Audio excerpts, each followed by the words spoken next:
This is the Battle of Shiloh, and I went over my units in camp.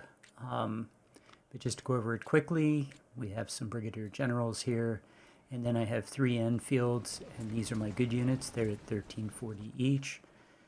Then some Lorenzes, then some M&Gs and Mississippis, and beginning with the M&Gs, my units are 1203, and we have a bunch of Mississippis and a couple of Palmettos and 142. 3 artillery units coming in last, 6-pounder, 14 guns is the max that I'm going to make my artillery, because even with the mod, I'm playing the old debuff scaling or damage curve or whatever.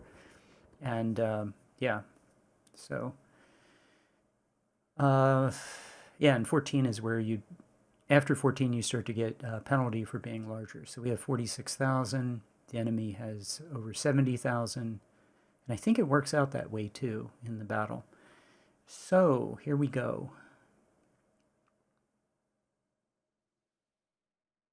Because I haven't played the South, well, this is my second time playing the South, and I'm actually looking at the instructions, because the instructions will tell you things like where reinforcements are coming, things like that. Useful information.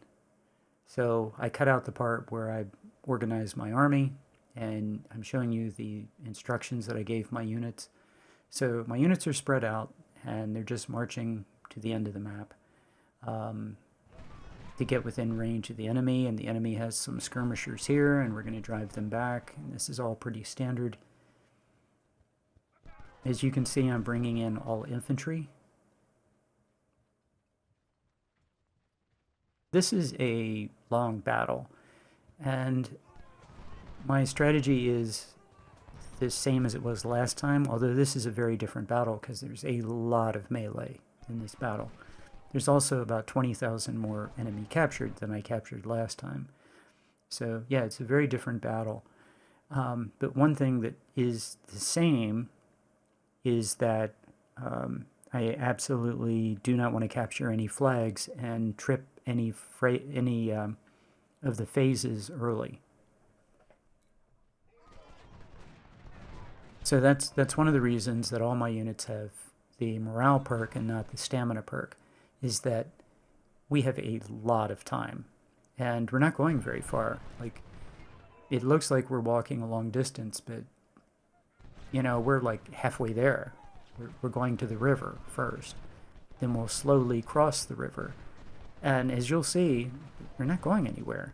I mean, it takes a long time for the timer to tick down, and all I want to do is just inflict losses on the enemy and not take the flag. So yeah, we can't really go anywhere until the map opens up.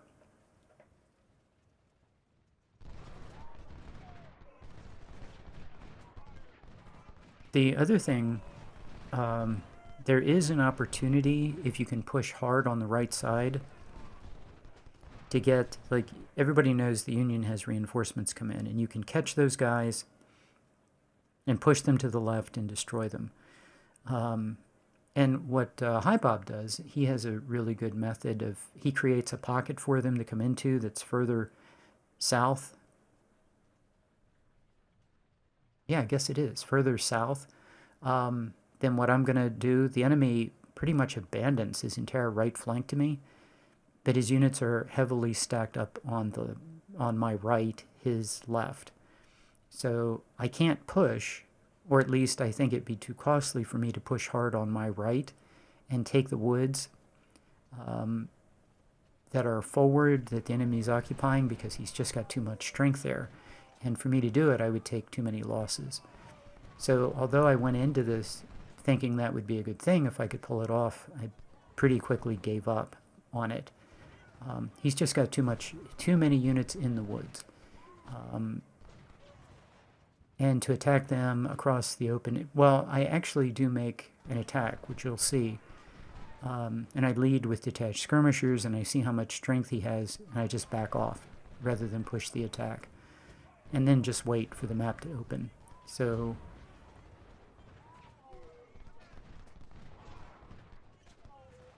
yeah, I don't have to, It's nice if I can take all of the woods on the right side, but it's not necessary. That when the map opens up, he's dead. It just doesn't matter. So yeah, what I'm really surprised about is through all of these exchanges, how badly the enemy is degraded and how well my army does. So yeah, the kill ratio here, I'm not sure what it is, but the kill ratio for my units all ends up being really good. Um, yeah, it's just, and part of it is the new tactics, of course, but part of it is just my units are in cover, and in every exchange, my units just do well, and in every exchange, his units just don't do very well. So I have 3 artillery pieces. My best gun is the 24-pound howitzer. I want it on the right flank, and then I'm just deciding where the other 2 go. The other 2 are just to degrade enemy morale and push them back. And, you know, the 6-pounders and the 12H end up on the left flank. That's where they end up. So the trouble is, I would like to be able to push in the center, but I can't trip the flag. So you end up, that ends up being kind of a big rock in the middle of the stream, and you can't go over the center. The flag is the big rock. So everybody has to either break left or break right around the objective. And yeah, and there's no reason to be in a big hurry because, well, I have a ton of reinforcements coming up.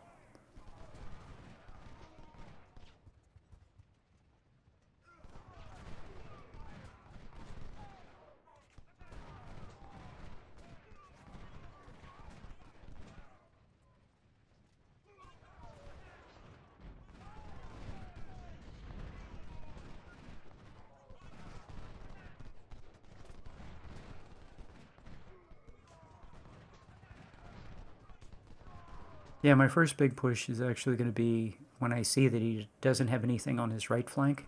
You can see my guys stacked up over there. 1, 2, 3, 4, 5, 6 infantry. And now when he's out of position, you can see his unit charging, and I see his unit charging.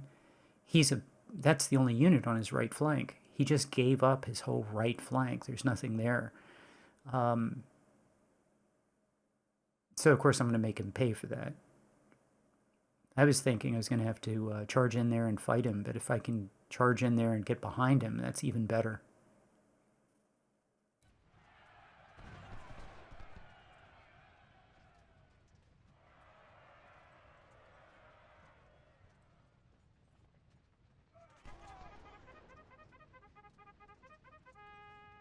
Yeah, I can't believe he's just charging forward. He looks like he's going to charge all the way into the water. But hey, this is legendary. That's what that's what the AI does. Yeah, and I couldn't be more pleased. His units charging forward is great. So we're just going to, yeah, okay.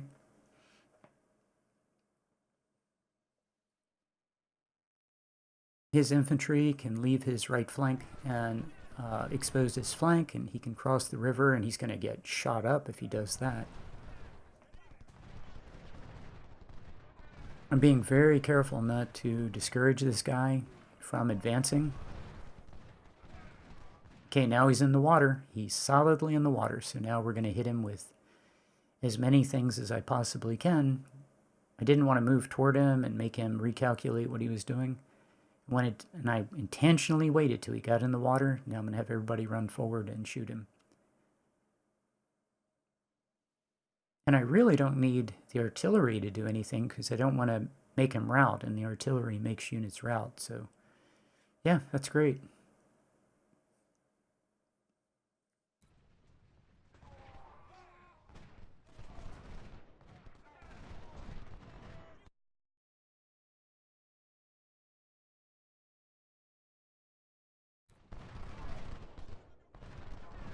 Yeah, get this guy into better cover.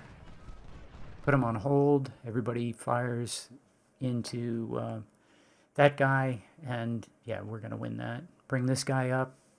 Do the same thing. Get in cover. And then I'll have 3 units firing into one. One of my units will have detached skirmishers, which means fewer losses. I hope his infantry's firing at my detached skirmisher. That'd be perfect. It would mean he's doing almost nothing. And I'm slaughtering him. So my detached skirmishers, I have a whole bunch of them. They can run forward and get a shot on his artillery.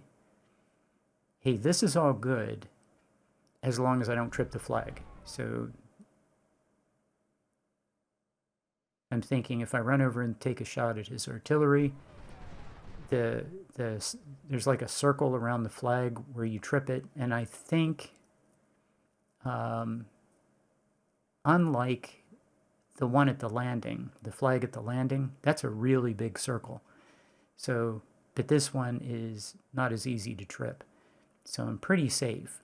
I mean, you can get right into the woods right next to the flag and you don't trip it. So yeah, and that's the whole goal. Do not trip the flag.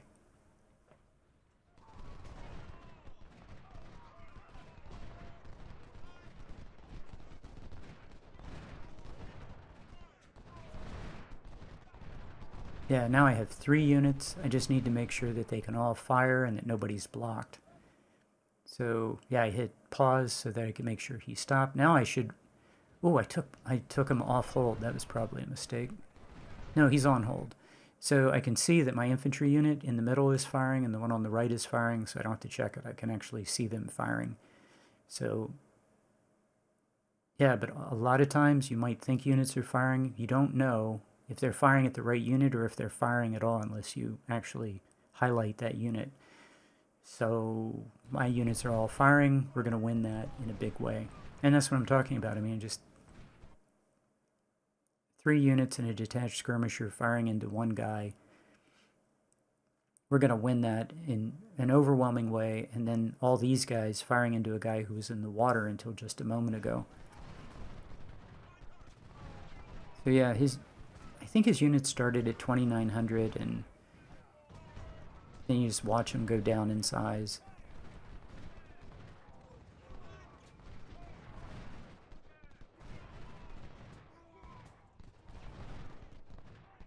Yeah, now his unit is taking flank shots, the guy that was in the water, so that's going to make him rout.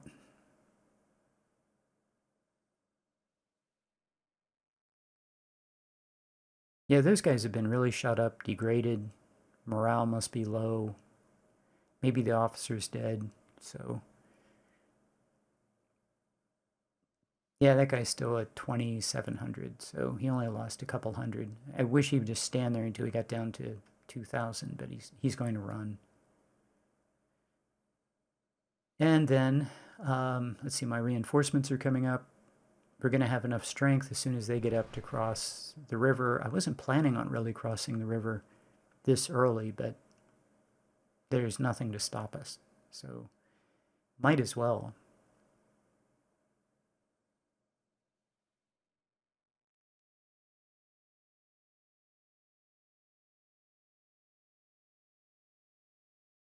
So 3 more infantry and an artillery unit coming up on my right flank. And I need 3 in the center, but they can only advance as far as the victory location. Everybody else is on the left.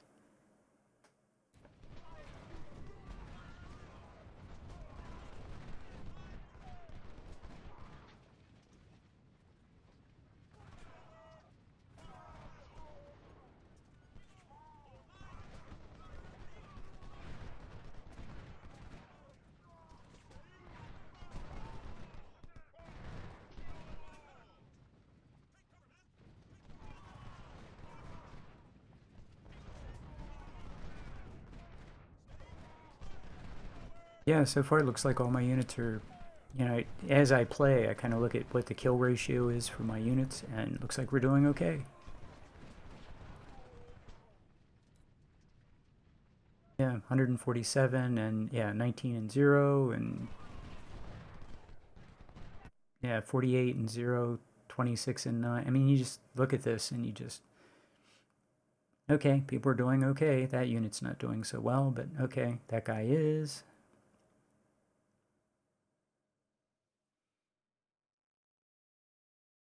And we're just getting started.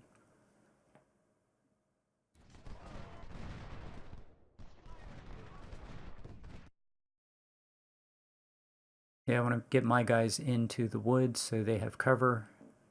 So, yeah, normally I wouldn't want to run, but I would like very much for these guys to get in cover. And it's okay if they fire before they get into cover because his unit is turning white. So a couple of hits and he's going to fall back. But I really want them to get into cover as quickly as possible.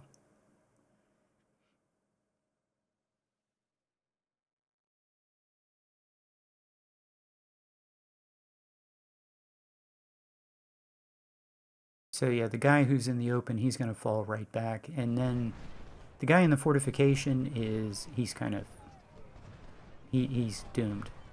Because we're going to hit him from both sides. As soon as we get this all settled down.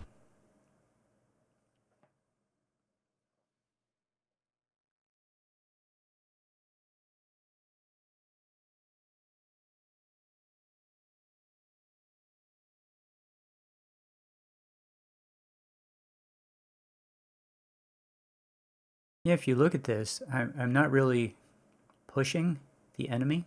I'm just kind of moving up to the enemy and hitting him, and he takes losses and then retreats. So I'm not really pushing him anywhere. I'm just running up or walking up in most cases to exchange shots with him. He gets the bad end of the exchange and he falls back. And then as he falls back, I move forward, which almost always exposes some other unit to a flank shot. Take the flank shots as they show up, that unit routes, you move up. So yeah, it's a shame that the victory location is an automatic, sets off a countdown clock, because I'd like to just push everybody right over the center of him and push him into a little corner. But I guess that's why they have, the phases end early, so you can't abuse it like that, I guess.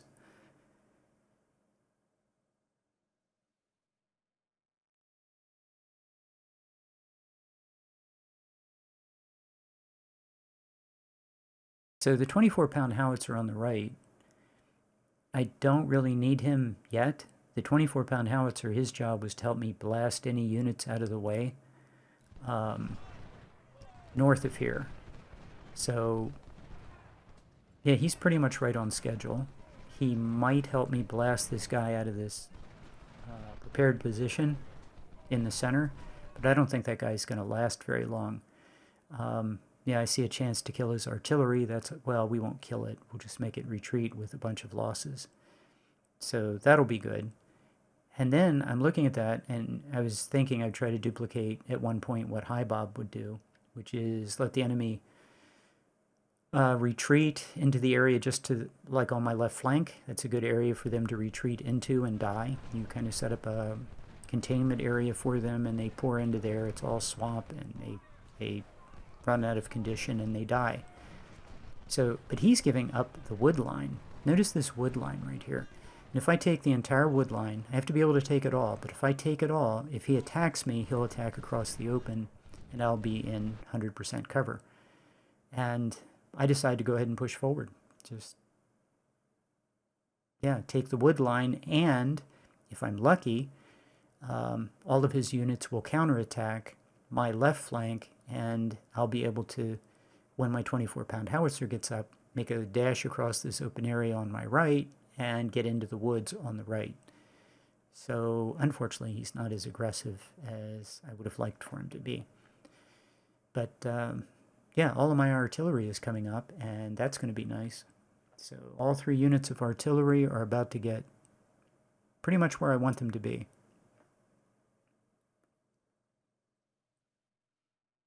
And I'm kind of curious how many shots of 6-pounder, 6-pound canister, this guy in the prepared position, how many he's going to take before he routes. I'm thinking 2 shots and some detached skirmishers firing into him, and he's going to run away. That's what I think is going to happen.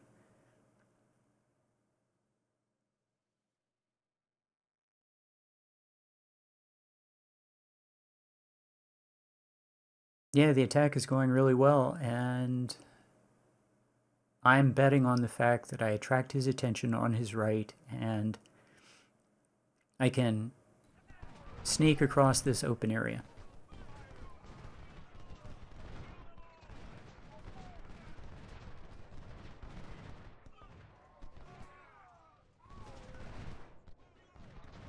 Oh yeah, I love when his artillery stands against my infantry. He just stands there and takes like crippling fire. So all we want to do is just fire as many volleys as we can into that artillery.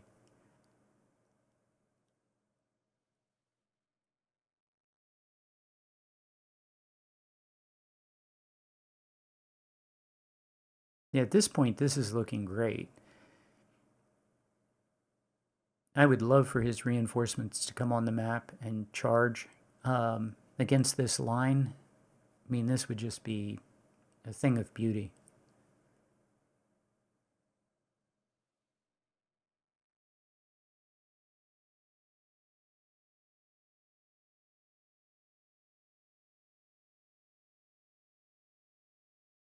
Yep, and there we are. I see his unit. Detached skirmishers have greater visibility than other units, and now I have a choice. Do I charge into that guy? And I'll win, but I'll take a bunch of losses. And the problem I see is that I could maybe do that if I had the infantry that is coming up, if they were closer to the front line. Then I'd have 2 infantry charging and 2 infantry in support. That would be great. Or if my 24-pound howitzer was up, that would be great. But none of that is the case. I have 2 infantry, maybe 3. Yeah, 3 infantry and 2 24-pound howitzers. And they're not there. Like, that's not the attack I want to make against that unit.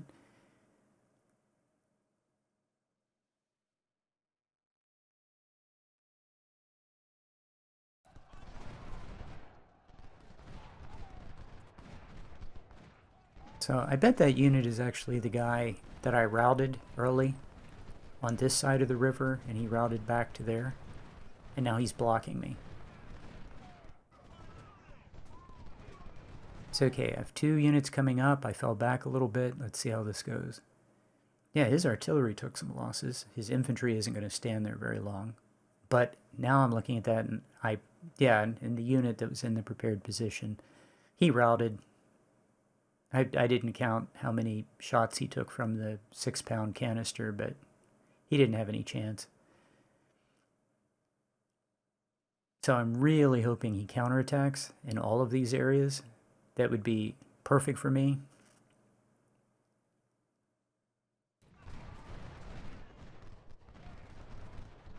Yeah, my goal with my supply wagon is get everybody filled up before the map opens up, and then get my supply wagon to the other side of the map, because my allies are going to need ammo. What you can do, Hi Bob shows some techniques for turning your parent unit off and just firing with detached skirmishers, but I decided not to do that because it's not realistic. Parent units wouldn't do that. I decided to accept the challenge of having parent units fire as they would naturally. Units would not walk up and stand toe-to-toe with the enemy and not fire. So, yeah, it's perfectly reasonable to do that in your game, but I chose not to. I made the conscious decision that it just wasn't, it was unimmersive. So, yeah, the challenge then becomes how to get those guys ammunition. And, I mean, he is right. Those oversized units with terrible efficiency, I mean, they're useless. I mean, they fire and they do amazingly no damage. Waste of ammo for most of them, while their detached skirmishers actually do good work. So, but I decided to take the challenge of go ahead and have them fire, just get them ammunition to keep them firing. And it's very close, as you'll see, but I do get them ammo. Not as fast as I could have or should have, but they get ammo. And once they get resupplied, they're in great shape.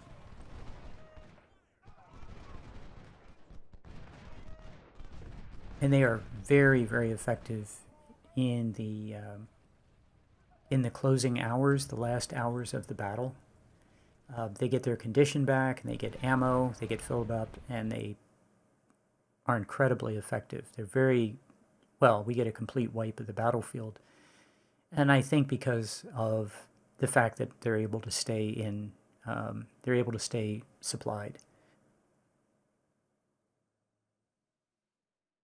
Okay, here's an example of I have 2 infantry units. They don't really have much to do because of where the flag is located, and if the enemy doesn't attack in the center, I'll have a total of 4 or 5 units that are basically out of the battle.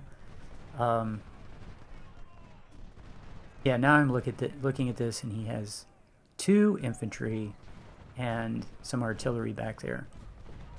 So yeah, I'd be better off if I just waited, and hopefully he attacks out into the open and attacks my position where I have good cover.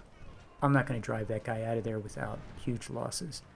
So fortunately I sent attached skirmishers to go up and check on it, and that was the right call.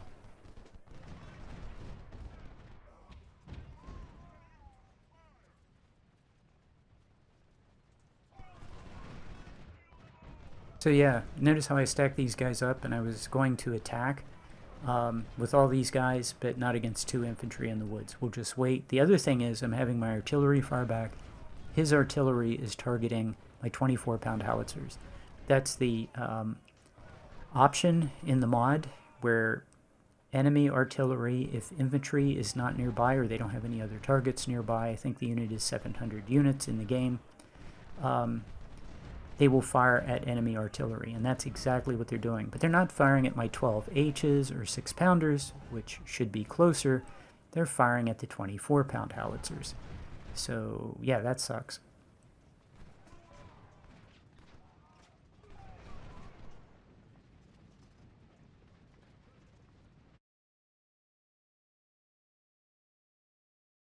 Because yeah, one of the strategies that I have is to always keep 6-pounders, 14 guns of 6-pounders on the front line, so the enemy targets them and not my 24 howitzers. Yeah, he's still firing at my 24 howitzer. My 24H is still taking shots, so I'm telling it to back up some more and maybe get invisible. And hopefully he'll switch to firing against my 12 H's.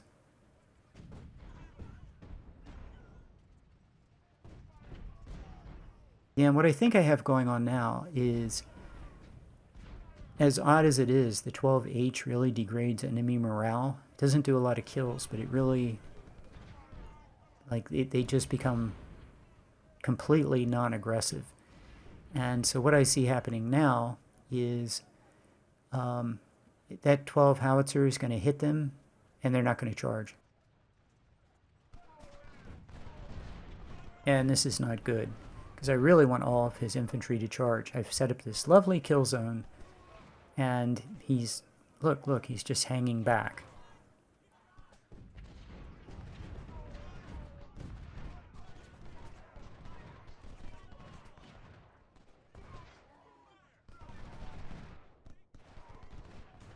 So yeah, I want to exchange shots with this guy.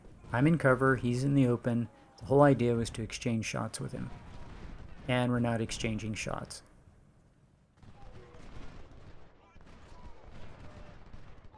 So okay, we kind of are now. That's better.